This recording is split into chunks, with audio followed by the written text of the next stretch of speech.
Alright, fellow Saab addicts. So, I have a piece of tape stuck to my back. Today, or tonight, I'm going to repair my auxiliary input. I have the factory radio, and I've done a modification to it where the traces on the circuit board are cut between the amplifier and the radio tuner, and in between those traces, effectively a headphone jack is soldered.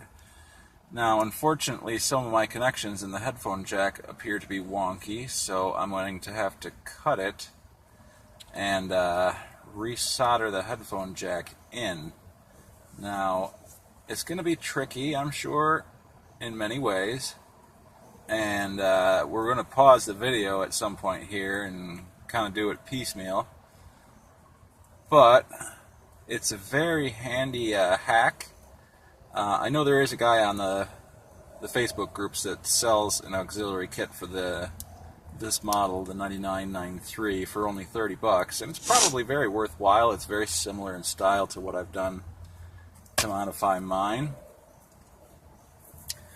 but this really only cost me a spare bit of Ethernet cable and a headphone jack and a little bit of breadboard, so maybe $10 at the most, and a little bit of time.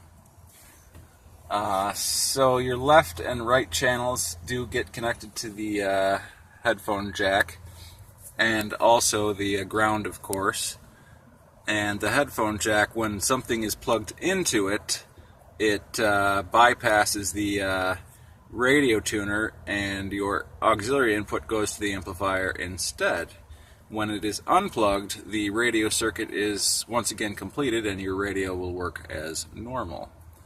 I'll put a link to, I'll have to dig it up, but I'll put a link to the forum thread that I used for the initial modification in the description of the video, and hopefully some of you guys out there find this useful. I know we're going to do this in segments, but of course, as always, like, comment, share, and subscribe. Appreciate all that. Happy boost season, and keep on sobbing.